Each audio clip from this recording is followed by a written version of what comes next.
Hello everyone. Very good morning to all of you. उम्मीद करता हूँ आप सभी अच्छे होंगे। आज के इस वीडियो में हम लोग 25 और 26 दिसंबर दोनों दिन के करंट अफेयर कवर करेंगे। क्योंकि कल के करंट अफेयर नहीं आए थे, इसलिए आज ही के वीडियो में पहले हम लोग 25 के करेंगे और उसके बाद 26 के वन बाय वन इसे कवर करेंगे। पीडीएफ जो है ये एग्जाम इंजन एप्लीकेशन पे अपलोडेड है। आप इसे आंसर की के साथ डाउनलोड कर सकते हो। इस पीडीएफ की खास बात होती है कि आपके क्वेश्चन से जुड़े हुए जितने भी स्टैटिक जीके के टॉपिक्स होते हैं या की पॉइंट्स होते हैं, उन सब को भी मैं उसमें ऐड कर देता हूँ। अब चलिए शुरू करते हैं आज की क्लास। लेकिन बात करेंगे सबसे पहले कल के क्वेश्चन की। पिछले वीडियो में मैंने आपसे एक सवाल पूछा था कि प्रधानमंत्री जीवन ज्योति बीमा योजना जो है, इसके लिए न्यूनतम आयु कितनी होनी चाहिए। तो इसके लिए मिनिमम एज 18 वर्ष होनी चाहिए और मैक्सिमम 50 साल होनी चाहिए उम्र। कभी कभी आपसे पूछ देता है प्रधानमंत्री जीवन ज्योति बीमा योजना की शुरुआत कब करी गई थी। इसकी शुरुआत 2015 में मई के महीने में करी गई थी प्रधानमंत्री नरेंद्र मोदी के द्वारा। अब चलिए शुरू करते हैं आज के करंट अफेयर। पहला क्वेश्चन है कि ये कौन सी कंपनी है जिसने अभी हाल ही में जी पावर इंडिया लिमिटेड के साथ एक पैक्ट साइन किया है और इसकी मदद से एनटीपीसी के कोयले से संचालित जितने भी कारखाने हैं वहां पर कार्बन न्यूट्रल इन्हें किया जाएगा। मतलब जितना भी कार्बन इससे जनरेट होता है उसको कम करने में मदद करेगी जी पावर इंडिया लिमिटेड। तो जाहिर सी बात है एनटीपीसी ने ही इस कंपनी के साथ पैक्ट साइन किया है। अब अगर जी पावर की बात करें तो ये नोएडा बेस्ड कंपनी है। 1992 में इसकी स्थापना करी गई थी। और एनटीपीसी की बात करें तो 1975 में इस कंपनी की स्थापना करी गई थी। ये तो भारत की शान है ये कंपनी बेसिकली। इसका हेडक्वार्टर है नई दिल्ली। और एनटीपीसी के इस टाइम पे चेयरपर्सन कौन है? ये है गुरदीप सिंह। क्या नाम है? गुरदीप सिंह। अगला क्वेश्चन है ये कौन सी राज्य सरकार है जिसने अभी हाल ही में ऑर्गेनाइज किया है बेकल इंटरनेशनल बीच फेस्टिवल। तो ये है केरल सरकार। आपको पता है बेकल इंटरनेशनल बीच फेस्टिवल का मेन उद्देश्य क्या है? इसका मेन उद्देश्य है पर्यटन को बढ़ावा देना भारत के अंदर भी और दुनिया भर में। साथ में ये जो इंटरनेशनल बीच फेस्टिवल है, इसके नाम से ही आपको समझ आ रहा है इसका मेन उद्देश्य ये भी होता है कि पूरे दुनिया भर में हर एक देश के अंदर सरकारों को ये पता होना चाहिए कि हमारे बीचेस का क्लीन होना कितना जरूरी है। इससे हम अपने मरीन हैबिटेट्स को भी बचाते हैं और साथ में बीच के किनारे रहने वाले जो लोग होते हैं उनका जो जीवन यापन है वो भी बेहतर हो जाता है। क्योंकि जितना अच्छा बीच होगा, जितना साफ सुथरा होगा, उतना ज्यादा पर्यटन होगा वहां पर। लोग दूर दराज से उस बीच में आएंगे एंजॉय करने के लिए और इससे क्या होगा कि वहां के रहने वाले लोगों की आमदनी बढ़ती है। और ये जो फेस्टिवल है इसकी शुरुआत 24 दिसंबर को हुई है, परसों के दिन। ये 10 दिन तक अगले चलेगा। पूरे दुनिया भर से 5 लाख लोग यहाँ पर इकट्ठा हो रहे हैं। और बेसिकली इसका आयोजन इन 10 दिनों में गोवा के 3 बीच इसमें केरल के 3 बीचेस में किया जाएगा। गोवा में तो अभी हाल ही में इंटरनेशनल फिल्म फेस्टिवल का आयोजन किया गया था। तो जो केरल है, केरल के 3 बीच कौन कौन से हैं? एक बीच जिसका नाम है तेजस्विनी, यहाँ पर मैं लिख देता हूँ तेजस्विनी, बाकी आपको पीडीएफ में भी मिल जाएगा। दूसरा बीच है जिसका नाम है पायस्विनी, पायस्विनी। और जो तीसरा है इसका नाम है चंद्रगिरी, चंद्रगिरी। चंद्रगिरी से मुझे याद आया अभी कुछ टाइम पहले भारत का ये कौन सा बीच है जिसको वर्ल्ड क्लास फैसिलिटीज से सुसज्जित किया गया था? तो ये है उड़ीसा का चंद्रभाग बीच। क्या बोलते हैं इसको? चंद्रभाग बीच। और केरल में इस टाइम पे पिनाराई विजयन की सरकार है और यहाँ पे गवर्नर कौन है? आरिफ मोहम्मद खान। महाराष्ट्र में एकनाथ जी शिंदे की सरकार है। गुजरात में भूपेंद्र पटेल है मुख्यमंत्री और आंध्र प्रदेश में वाई एस जगन रेड्डी है मुख्यमंत्री। अगला क्वेश्चन है अभी हाल ही में 3 योजनाएं लॉन्च करी गई हैं एग्रीकल्चर और इससे जुड़े हुए क्षेत्रों को बढ़ावा देने के लिए और साथ में इस जगह के पंचायतों को भी डेवलप करने के लिए। मतलब जम्मू कश्मीर के अंदर अभी हाल ही में 3 योजनाएं लॉन्च करी गई हैं पंचायतों को बेहतर करने के लिए, कृषि को बढ़ावा देने के लिए और वहां की टाउनशिप को बढ़ाने के लिए। ये किसके द्वारा किया गया है? तो ये लेफ्टिनेंट गवर्नर हैं मनोज सिन्हा जम्मू कश्मीर के, जिनके द्वारा ये 3 योजनाएं अभी हाल ही में लॉन्च करी गई हैं। और ये जो तीनों प्रोजेक्ट लॉन्च किए गए हैं इसकी कॉस्ट है 5013 करोड़। तो 5013 करोड़ की मदद से जम्मू कश्मीर के अंदर डेवलपमेंट किया जाएगा बेहतर तरीके से। अगला क्वेश्चन है ये कौन सी राज्य सरकार है जिसके द्वारा 24/7 ड्रिंकिंग वाटर प्रोजेक्ट लॉन्च किया गया है 19 शहरों में, जिसका नाम है ड्रिंक फ्रॉम टैप, या हिंदी में आप बोल सकते हो नल से पेय नाम की योजना कौन सी राज्य सरकार के द्वारा लॉन्च करी गई है? इसको उड़ीसा के मुख्यमंत्री नवीन पटनायक के द्वारा लॉन्च किया गया है। अब इसका मेन उद्देश्य यह है कि उड़ीसा के अंदर 19 शहरों में उड़ीसा सरकार ये फैसिलिटी दे रही है कि 24 घंटे नलों में पानी आएगा, 24/7 आपको पानी की सप्लाई मिलेगी, और इसका फायदा उठाएंगे करीब करीब 5.5 लाख लोग इन शहरों के। ये वो वर्ग है जहां पर अभी हाल ही में हर घर जल योजना के तहत नल लगाए गए थे पीने के पानी के। और उड़ीसा में गवर्नर कौन है? ये हैं इस टाइम पे गणेशी लाल। गणेशी लाल। आप लोग गवर्नर भी ध्यान रखिएगा, पिछली बार ऐसा हुआ था सीजीएल में कि लगातार गवर्नर पूछ दिए गए थे 2-4 शिफ्ट में, तो गवर्नर ध्यान रखिएगा, स्पेशली ईस्टर्न स्टेट के और यूटीज के। अगला क्वेश्चन है, अभी क्या हुआ कि ब्रिटिश मैगजीन के द्वारा इंटरनेशनल लिस्ट जारी करी गई है 50 ग्रेटेस्ट एक्टर की। इसमें इकलौते भारतीय कौन है जिनका नाम शामिल किया गया है? तो दुनिया भर के 50 सबसे ग्रेट एक्टर्स में से इकलौते भारतीय हैं शाहरुख खान, जिनका नाम इस लिस्ट में शुमार हुआ है। और इसके अलावा और भी बहुत बड़े बड़े नाम हैं जो कि हॉलीवुड इंडस्ट्री से हैं, जैसे कि जैक निकोलसन हो गए और मेरिल स्ट्रेप हो गए, डेंजल वॉशिंगटन हो गए, इन सब के नाम भी इस लिस्ट में शामिल है। और शाहरुख खान का जो डायलॉग है वो भी इसमें रिकॉग्नाइज किया गया है। शाहरुख खान की एक मूवी है जब तक है जान, उसका एक डायलॉग इसमें रिकॉग्नाइज किया गया है इस लिस्ट में। जिंदगी तो हर रोज जान लेती है लेकिन बम सिर्फ एक बार जान लेता है। ये डायलॉग रिकॉग्नाइज किया गया है। बाकी आप लोगों को बताइए, शाहरुख खान की अगली मूवी जनवरी के माह में आ रही है, पठान, इस टाइम पे काफी सुर्खियों में है। अगला क्वेश्चन है, जो आपको पिक्चर में दिखाई दे रहे हैं इनका नाम है सुहेल अजाज खान। अभी हाल ही में ये भारत की तरफ से कौन से देश में नए राजदूत के रूप में अपॉइंट किए गए हैं? तो सुहेल अजाज खान अब संभालेंगे सऊदी अरब की कमान। किसकी? Saudi Arabia. और इससे पहले आपको ये पता है कहाँ थे? इससे पहले ये लेबनान में थे। अब ये लेबनान से ट्रांसफर हो गए हैं, सीनियर आईएफएस अधिकारी हैं। अब ये सऊदी अरब में भारत को रिप्रेजेंट करेंगे जाकर। इसके अलावा सऊदी अरेबिया की बात करें तो यहाँ की कैपिटल है रियाद। और सऊदी अरेबिया में करेंसी कौन सी चलती है? रियाल चलती है। यहाँ पे प्रधानमंत्री मोहम्मद बिन सलमान अल सऊद हैं। अभी कुछ टाइम पहले क्या आपको पता है भारत की तरफ से जापान में भी नए राजदूत अपॉइंट किए गए हैं? इनका नाम क्या है? ये है सीबी जॉर्ज। बहुत इंपॉर्टेंट क्वेश्चन है, सीबी जॉर्ज। इसके अलावा अभी कुछ टाइम पहले कनाडा में भी हाई कमिश्नर के रूप में अपॉइंट किया गया था भारत की तरफ से। ये अधिकारी कौन है? ये है संजय वर्मा। संजय वर्मा। अच्छा, क्या आप बता सकते हो अभी बिल्कुल हाल ही में 3 महीने के अंदर ही बांग्लादेश में भारत की तरफ से हाई कमिश्नर कौन बनाए गए हैं बांग्लादेश में? तो बांग्लादेश में प्रणय वर्मा। प्रणय वर्मा। अगला क्वेश्चन है, एयर इंडिया एक्सप्रेस के सीईओ के रूप में अभी हाल ही में किसने पदभार संभाला है? तो यह है आलोक सिंह। आलोक सिंह अब से सीईओ होंगे एयर इंडिया एक्सप्रेस के, और ये पदभार संभालेंगे 1 जनवरी 2023 से, मतलब एक सप्ताह के बाद से ये इस सीट पर आ जाएंगे। और आपको पता है टाटा ने फैसला लिया है कि जो एयर इंडिया है इसको विस्तारा के साथ मर्ज कर देंगे। तो अब विस्तारा और एयर इंडिया का मर्जर ऑलमोस्ट आप समझिए कि हो गया है। और विस्तारा में पहले से ही सिंगापुर एयरलाइंस की भी स्टेक है। तो इस मर्जर के तहत एयर इंडिया के 25% स्टेक करीब करीब सिंगापुर एयरलाइंस भी परचेज कर रही है।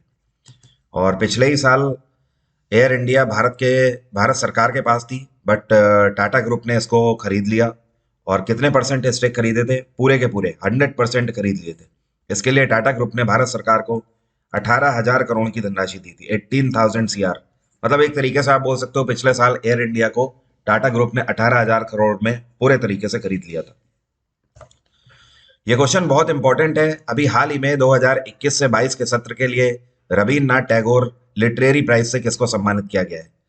तो इस प्राइज से सम्मानित करे गए हैं 2 लोग, सुदीप सेन और शोभना कुमार। कौन है? सुदीप सेन और शोभना कुमार। और आपको पता है रवीन्द्रनाथ टैगोर लिटरेरी प्राइज अभी थोड़े दिन पहले ही स्टार्ट हुआ है, 2018 में ही, बहुत पुराना नहीं है अवार्ड। और इसके साथ कितनी धनराशि दी जाती है? इसके साथ $10,000 की धनराशि दी जाती है। और ये लिटरेचर के क्षेत्र में दिया जाता है प्राइज जो बेहतरीन राइटिंग करते हैं। पिछले साल का प्राइस किसको दिया गया है? 2020 के सत्र के लिए है, तो 2021 के लिए है, ठीक है। 2020 के लिए किसको दिया गया था? इनका नाम है राज कमल झा। राज कमल झा, इनको सम्मानित किया गया था। अगला क्वेश्चन है, भारत का पहला मानव अंतरिक्ष उड़ान मिशन जिसका नाम है H1, इसको कौन से वर्ष में लॉन्च किया जाएगा? तो इसरो प्लान कर रही है कि इसको 2024 के लास्ट क्वार्टर में लॉन्च करेंगे। लास्ट क्वार्टर का मतलब समझ रहे हो, आखिरी के 3 महीनों में कोई भी दिन हो सकता है, अक्टूबर, नवंबर और दिसंबर में से, ठीक है। तो 2024 में H1 मिशन लॉन्च किया जाएगा इसरो के द्वारा। इसरो की स्थापना 1969 में करी गई थी। इसका हेडक्वार्टर है बेंगलोर और इसरो के चीफ हैं इस टाइम पे doctor S Somnath. Doctor S Somnath. और आपको पता है इस प्रोजेक्ट के लिए इसरो कितनी धनराशि लगा रहा है? इस प्रोजेक्ट की जो कॉस्ट है ये 10,000 करोड़ है। 10,000 करोड़, काफी बड़ी कॉस्ट है। और इसके लिए 4 इंडियन एयरफोर्स के पायलट्स हैं जिनको रशिया में ट्रेनिंग भी दी जा रही है, वही इस मिशन का हिस्सा होंगे। ये कौन सी राज्य सरकार है, या आप बोल सकते हो ये कौन सा राज्य है जो कि world table tennis series event को आने वाले 2023 में 27 फरवरी से लेकर 5 मार्च तक होस्ट करेगा? तो इस बार world table tennis series event का आयोजन 2023 में किया जाएगा गोवा के अंदर। गोवा इसको होस्ट कर रहा है। और एक और चीज इंपॉर्टेंट है जो आपको ध्यान रखनी है कि जो वर्ल्ड टेबल टेनिस है इसको इंटरनेशनल टेबल टेनिस फेडरेशन के द्वारा क्रिएट किया गया है, ओके, 2019 में। बाकी गोवा जो है इसकी कैपिटल पणजी है। गोवा में इस टाइम पे प्रमोद सावंत की सरकार है। पिछले साल ही यहाँ पर विधानसभा के इलेक्शन हुए हैं और एक बार फिर से बीजेपी ने अपनी सरकार बनाई है। गोवा में इस टाइम पे गवर्नर कौन है? ये है PS श्रीधरन पिल्लई। गोवा के कई बार फेस्टिवल आपसे पूछे जाते हैं, जैसे कि आपको पता ही है न्यू ईयर में यहाँ पर कार्निवाल फेस्टिवल बहुत फेमस है। इसके अलावा एक फेस्टिवल है यहाँ का, इसको बोलते हैं चिकल कालो। यहाँ पर मैं लिख देता हूँ चिकल कालो, ये काफी आपसे पूछा जाता है। और बाकी गोवा में न्यू ईयर तो बहुत फेमस है ही है, पूरे भारत में सबसे ज्यादा कहीं न्यू ईयर फेमस है तो वो गोवा में है। अगला क्वेश्चन है, एक किताब अभी हाल ही में लॉन्च करी गई है, ये किताब किसके द्वारा लिखी गई है? इस किताब का नाम है the Indian Navy at 75 reminiscing the voyage. तो ये किताब लिखी गई है, तो ये किताब बेसिकली 2 लोगों के द्वारा लिखी गई है। पहले तो मैं आपको दोनों के नाम बता देता हूँ। ये किताब लिखी गई है, कॉमोडोर रिटायर्ड हैं बेसिकली, ये इंडियन नेवी में थे। इनका नाम है रंजीत बी राय। रंजीत बी राय।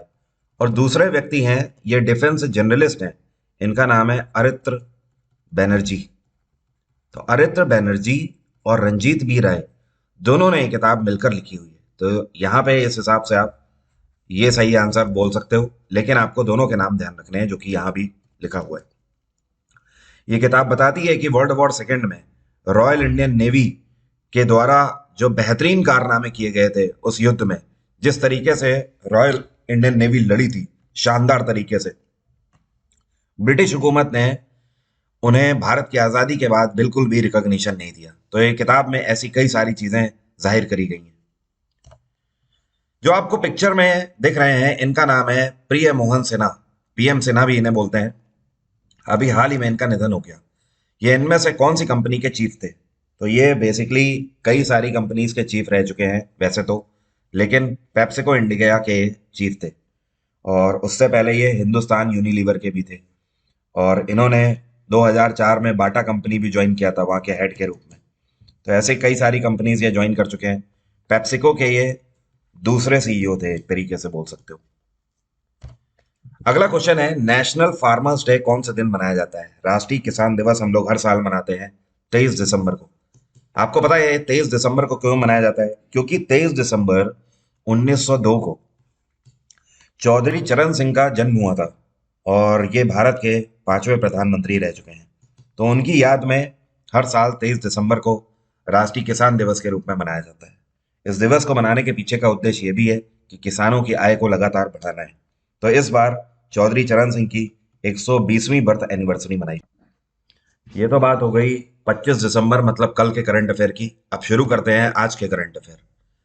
पहला क्वेश्चन है आज के करंट अफेयर का, ये कौन सी कंपनी है जिसने अभी हाल ही में काउंसिल और एनर्जी एनवायरनमेंट एंड वाटर, जिसको बोलते हैं CEEW, के साथ पैक्ट साइन किया है। और इनका मेन उद्देश्य ये है कि जो CEEW है इसको इकोनॉमिक बढ़ावा देना, या फिर आप बोल सकते हो एक तरीके से इनको इन्वेस्टमेंट देना। तो ये कंपनी है international financial services centre authority, international financial services centre authority, ठीक है। अब देखिए, council on energy environment and water जो है, ये पूरे भारत भर में पानी की गुणवत्ता को बेहतर बनाने के लिए रिन्यूएबल एनर्जीज के ऊपर कार्य करती है, ताकि पॉल्यूशन को कम से कम हम लोग कर सकें। और आपको पता ही है, भारत का उद्देश्य है 2070 तक नेट जीरो एमिशन पे लाना, मतलब बिल्कुल भी पॉल्यूशन नहीं होना चाहिए। पूरे देश को ग्रीन करना है 2070 तक।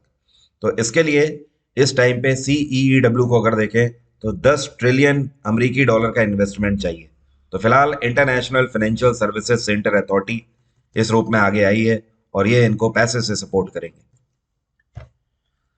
अगला क्वेश्चन है, अभी हाल ही में new Delhi international arbitration centre के नए चेयरपर्सन कौन बनाए गए हैं? आर्बिट्रेशन का मतलब आपको पता है, जहां पर भी आर्बिट्रेशन सेंटर की बात हो तो आप समझ जाइएगा कि वो डिस्प्यूट सुलझाने का काम करते हैं, निपटारा करने का काम करती है ये ऑर्गेनाइजेशन।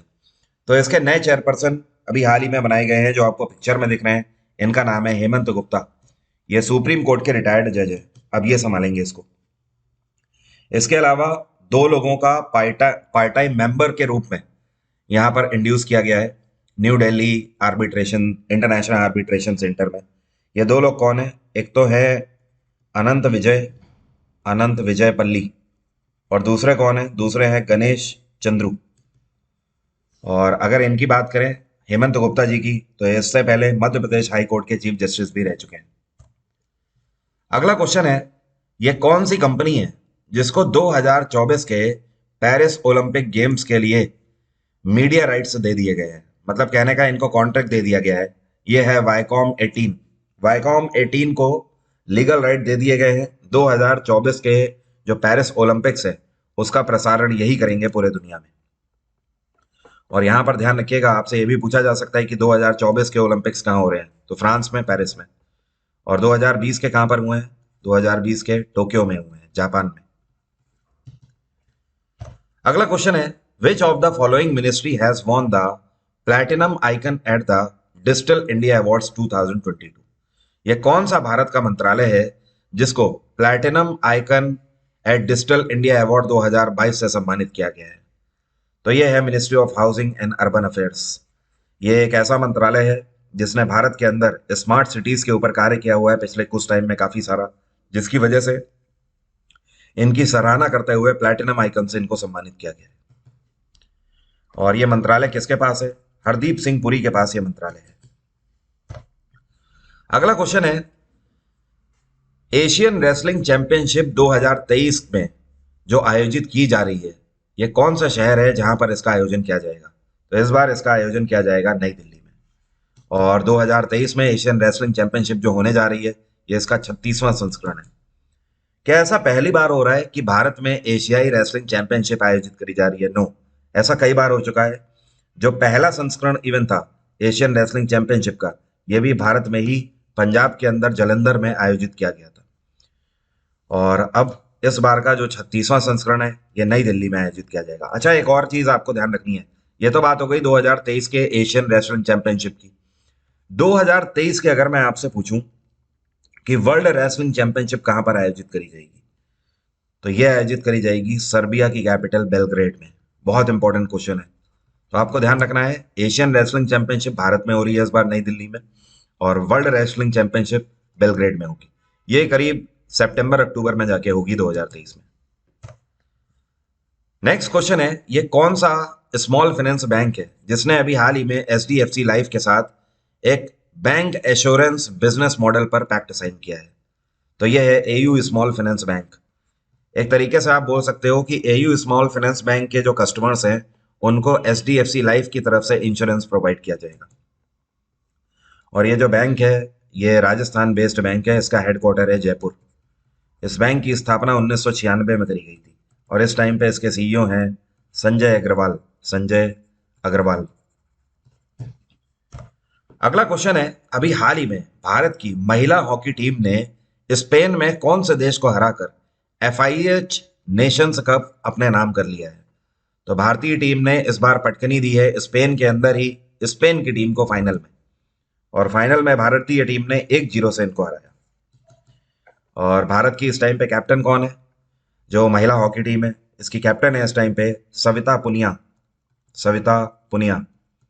हम लोगों को क्रिकेट से हटके कुछ पता ही नहीं होता है, थोड़ा बहुत इधर भी ध्यान दिया करिए, क्योंकि कभी आपसे ये नहीं पूछा जाएगा कि विराट कोहली कौन से खेल से बिलोंग करते हैं या क्रिकेट में कौन है वाइस कैप्टन, ये सब नहीं पूछेगा आपको। ऐसे क्वेश्चंस में फंसाएगा कि ये क्या आपको पता है महिला हॉकी टीम की कैप्टन कौन है इस टाइम पे, ऐसे।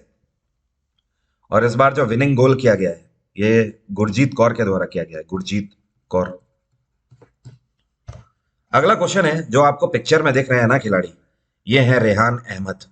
ये भी हाल ही में दुनिया के सबसे कम उम्र के ऐसे टेस्ट क्रिकेटर बन गए हैं जिन्होंने अपने डेब्यू मैच में 5 विकेट लिए हैं। तो ये कौन से देश से बिलोंग करते हैं? तो आप इनकी जर्सी से ही पता लगा सकते हो, या इंग्लैंड से बिलोंग करते हैं। क्या नाम है? रेहान अहमद। मात्र 18 वर्ष की उम्र में इन्होंने ऐसा किया है। और इन्होंने रिकॉर्ड तोड़ा है किसका? तो इससे पहले जो रिकॉर्ड इन्होंने तोड़ा है, ये ऑस्ट्रेलियाई कैप्टन है पैट क्यूमिंस। पैट क्यूमिंस अब तो ये रिटायर हो चुके हैं, इनका रिकॉर्ड इन्होंने तोड़ा है। एक किताब अभी हाल ही में बहुत न्यूज में चल रही है, ये किताब जिसका नाम है फिट एट एनी एज, किसके द्वारा लिखी गई है? तो ये किताब air force retire air marshal PV Iyer के द्वारा लिखी गई है। PV अय्यर इस किताब में बताते हैं अपनी लाइफ जर्नी के बारे में। साथ में वो इस किताब में ये भी बताते हैं कि हर एज में फिट रहना कितना जरूरी है। इस किताब में बखूबी दर्शाते हैं कि डेली वर्कआउट कितना ज्यादा जरूरी है अर्ली लाइफ स्टार्ट के केस में भी। इस किताब को ब्लूमबेरी इंडिया के द्वारा पब्लिश किया गया है।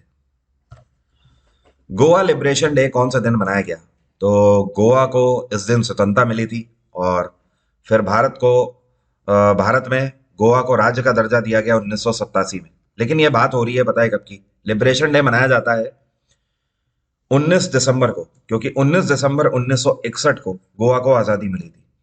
जब 1947 में पूरा भारत आजाद हो रहा था, उस टाइम पर भी गोवा आजाद नहीं था, यह पुर्तगालियों के कब्जे में था।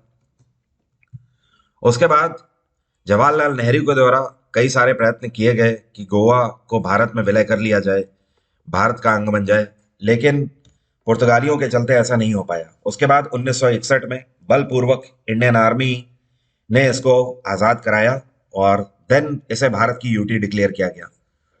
फिर एक टाइम के बाद 1987 में इसके डेवलपमेंट के बाद यह भारत का 25वां राज्य बना। अगला क्वेश्चन है, इसरो जिसको बोलते हैं इंडियन स्पेस रिसर्च ऑर्गेनाइजेशन, आपको पता है इसरो इसरो ने पिछले 5 साल में 1100 करोड़ रुपए कमाए हैं। और ये पैसा कैसे कमाया है? फॉरेन सैटेलाइट्स को लॉन्च करके। आप कई बार सुनते रहते हो मेरे मुंह से, मैं करंट अफेयर में बताता भी हूं कि इसरो ने इस देश की सैटेलाइट लॉन्च करी या फला देश की लॉन्च करी। तो इसके लिए क्या होता है कि देखो, जो दूसरे देश होते हैं ना, वो इसरो को कॉन्ट्रैक्ट देते हैं कि आप अपने लॉन्चिंग पैड से हमारी सैटेलाइट लॉन्च कर दो। इसरो को कॉन्ट्रैक्ट इस वजह से मिलते हैं पूरे दुनिया भर के देशों से, क्योंकि कोई देश अगर 100 रुपए में एक सैटेलाइट को लॉन्च कर रहा है, तो इसरो मात्र 65 रुपए में ही लॉन्च कर देता है। इतनी कम कॉस्ट में लॉन्च कर पाता है इसरो, इस वजह से। तो पिछले 5 सालों में कितनी सैटेलाइट लॉन्च करी हैं इसरो ने, जो कि फॉरेन सैटेलाइट्स हैं, जिससे 1100 करोड़ रुपए कमाए हैं? तो समझिएगा 177 177 सैटेलाइट लॉन्च करी है। और इसमें कोई छोटे मोटे देश नहीं है, बहुत बड़े बड़े देश हैं जिनका कद बहुत ऊंचा है पूरे दुनिया में। अमेरिका हो गया, ब्रिटेन हो गया, और इटली हो गया, जापान हो गया, even Israel, Australia, Brazil, Singapore, Netherlands, इस तरीके के कंट्रीज हैं। इन सभी कंट्रीज की सैटेलाइट्स इसरो ने पिछले 5 सालों में लॉन्च करी है, टोटल 177। और अभी कुछ टाइम पहले एक सैटेलाइट न्यूज में थी, इसका नाम था एमेजोनिया 1। क्या नाम था? एमेजोनिया 1। यह कौन सा देश की सैटेलाइट थी? तो यह ब्राजील की सैटेलाइट थी जिसको इसरो ने लॉन्च किया था। नेक्स्ट क्वेश्चन है, इंटरनेशनल माइग्रेंट्स डे, अंतरराष्ट्रीय प्रवासी दिवस कौन से दिन मनाया जाता है? तो यह दिवस मनाया जाता है 18 दिसंबर को। और अगर बात करी जाए NRI डे कौन से दिन मनाया जाता है, तो NRI डे 9 जनवरी को मनाया जाता है। इस दिन महात्मा गांधी भारत आए थे साउथ अफ्रीका से। अभी हाल ही में राष्ट्रीय गणित दिवस हम लोगों ने मनाया। ये कौन सा दिन मनाते हैं? तो हर साल 22 दिसंबर को ये दिवस मनाया जाता है। ये दिवस इसलिए मनाया जाता है कि भारत की आन बान शान श्रीनिवास रामानुजम का जन्मदिन होता है इस दिन, 22 दिसंबर को। और इस बार इनकी 125वीं बर्थ एनिवर्सरी मनाई जा रही है। तो इस उपलक्ष्य में राष्ट्रीय गणित दिवस मनाया जाता है। और मैंने एग्जाम इंजन पर करंट अफेयर का बैच भी लॉन्च कर दिया है। 2022 के पूरे करंट अफेयर मैं आपको कवर करा रहा हूँ, ए टू जेड। तो जो भी ज्वाइन करना चाहते हैं उस बैच को कर सकते हैं। 31 दिसंबर के बाद से फी उसमें प्राइस जो है उसमें बढ़ोतरी हो जाएगी। तो आप 31 दिसंबर से पहले ही उसमें एनरोल कर लें। इस बैच को मैं स्टार्ट कर रहा हूँ 5 जनवरी से। अब बात करते हैं आज के सवाल की। मेरा आज आपसे क्वेश्चन है, ओईसीडी जिसको बोलते हैं, organisation for economic cooperation and development, इसको कौन से वर्ष में फाउंड किया गया था? कमेंट बॉक्स में जल्दी से लिखकर बताइए। एग्जाम इंजन पर एसएससी सीजीएल के लिए जो मेंस का फाउंडेशन बैच भी है और केवल जीएसजी के स्पेशल बैच भी है, इसकी रजिस्ट्रेशन विंडो 27 तारीख तक बस खुली हुई है। उसके बाद रजिस्ट्रेशन विंडो बंद हो जाएंगे, हम कोई भी रजिस्ट्रेशन इस पर नहीं लेंगे। तो आपके पास आज का और कल का दिन है, आप इसको एनरोल कर सकते हैं जल्द से जल्द। बाकी कंप्यूटर का बैच आज से ही स्टार्ट हो रहा है क्योंकि कल संडे पड़ गया था। तो ये बैच भी आप एनरोल कर सकते हो क्योंकि कंप्यूटर का वेटेज तो आपको पता ही है। इस बैच की रजिस्ट्रेशन विंडो 31 दिसंबर तक खुली हुई है। तो अभी की बात यहीं तक रहेगी। Thank you everyone, take care, have a nice day, आपका दिन मंगलमय हो।